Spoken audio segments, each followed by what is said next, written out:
The wolves were close enough that Emma could hear their breath. She pressed her back against the cabin door, rifle trembling in her frost-cracked hands. 3 winters alone had taught her to read the forest's warnings, the sudden silence of birds, the way deer tracks vanished near the creek. Tonight, the warning screamed. The child's cry split the darkness. Emma's head snapped toward the sound.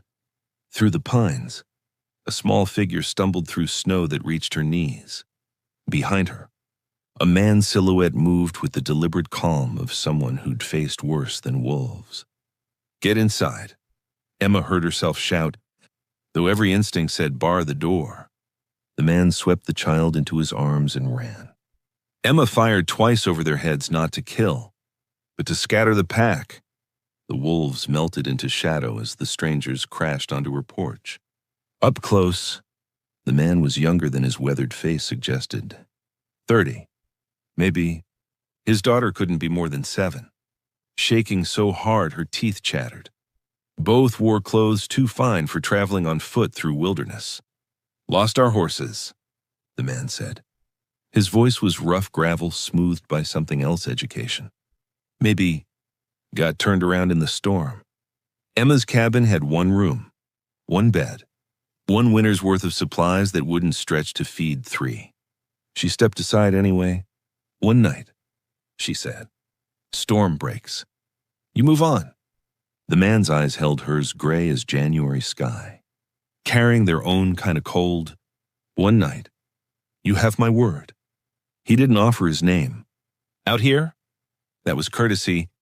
Emma barred the door behind them and tried not to calculate how many days of flour she'd just gambled on strangers who might slit her throat before dawn. The child was already asleep against her father's chest. Small fingers clutched in his coat like she'd never let go. The cabin warmed slowly. Emma hung their wet coats near the fire, careful not to touch the fine wool longer than necessary. The man's boots were custom leather, worn but expensive. His daughter's dress had lace at the collar.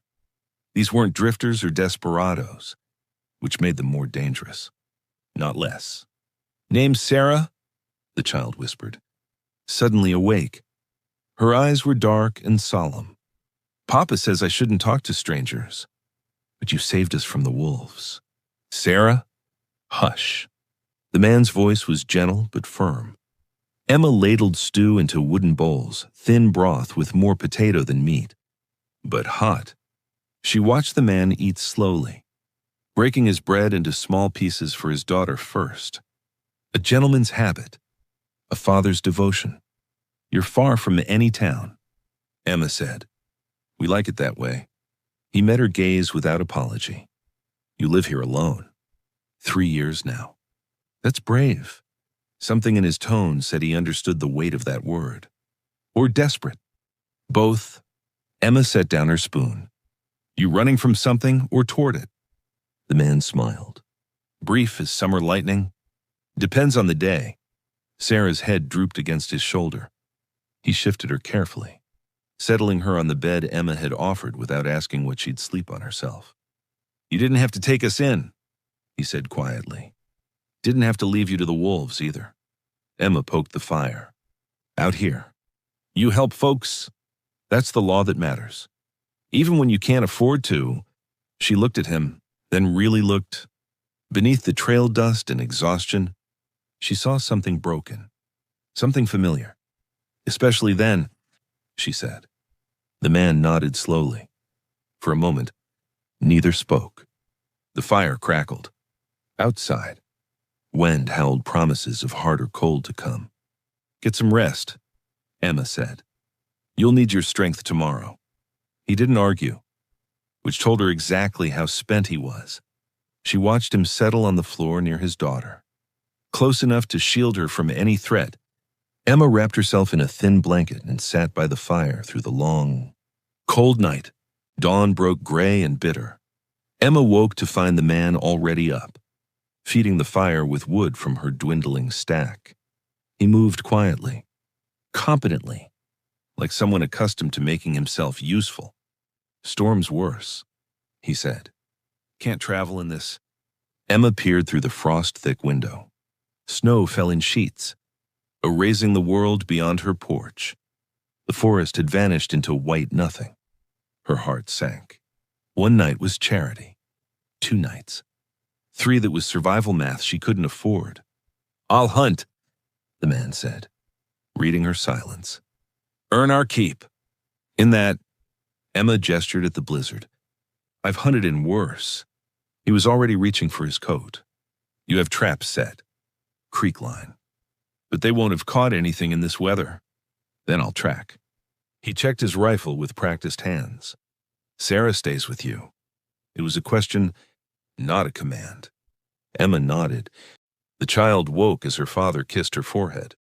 "Be good for Miss Emma," he murmured. "You'll come back." Sarah's voice was very small. "Always." He said it like an oath sworn on something sacred. Then he was gone. Swallowed by the storm, Sarah sat on the bed, silent and watchful. Emma tried to remember how to talk to children. It had been so long since her sister's kids had visited. Before the fever took them all. "You know how to sew?" Emma asked finally. Sarah brightened. "Mama taught me before she stopped." "Before? Good." Emma pulled out a torn dress. "Let's fix this together." They worked in comfortable quiet, needles flashing in firelight. Sarah's stitches were careful, precise. Her mother had taught her well. "Papa's sad a lot," Sarah said suddenly. "Since Mama went to heaven." Emma's hand stilled. "How long?" 2 years. "But he doesn't talk about her anymore." Sarah bit her lip. "Does that mean he's forgetting?" "No." "Honey." Emma's throat tightened. "Sometimes people go quiet because they remember too much." Sarah nodded like she understood things no 7-year-old should. Outside, the storm screamed. Inside, 2 souls missing the same shape of love sat side by side and mended broken things. The man returned at dusk with 2 rabbits and frost in his beard. Emma had kept soup hot, stretched thin but nourishing. He thawed by the fire, shaking so hard his teeth rattled, while Sarah pressed against him like she could will warmth into his bones. "Foolish," Emma said. But she was already heating stones to wrap in blankets. "You'll catch your death proving you're useful. Can't take without giving." His words came through blue lips. Not from someone who's already given everything. Something in Emma's chest cracked open. She'd been alone so long she'd forgotten what it meant when someone saw her clearly. That night, they ate well. Sarah fell asleep quickly, worn out from worry. Emma cleaned while the man sat near the fire. Finally still. "You haven't asked my name," he said. "Figured you'd tell me if you wanted." "James." He paused. "James Colton." The name meant nothing to Emma. "Should it?" "I have land," he continued. "A lot of it. Cattle. Horses. A house big enough to echo." His voice was hollow. "Everything except what matters." Emma sat across from him. "Money doesn't cure loneliness." "No." James looked at his daughter. "But it can't buy what she needs either. A mother's love. A home that feels safe. She has you. That's not nothing. I'm half a father on my best days." His hands clenched. "She deserves better. She deserves you whole," Emma said quietly. "That's different than perfect."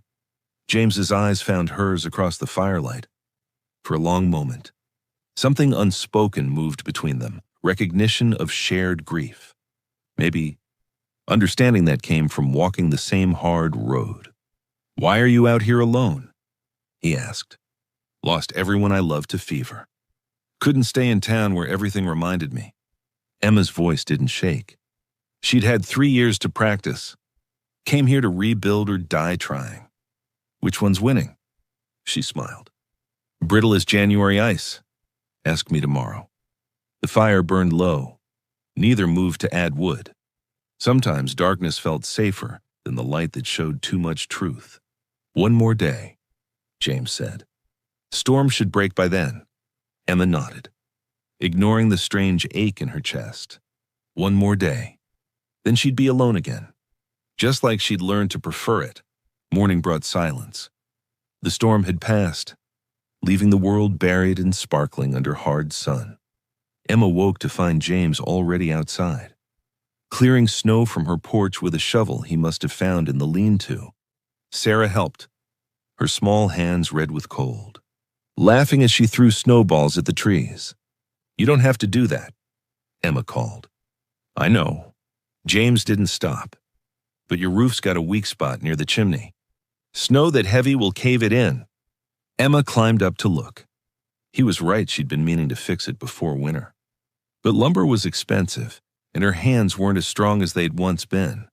"I can patch it," James said. "If you've got spare wood."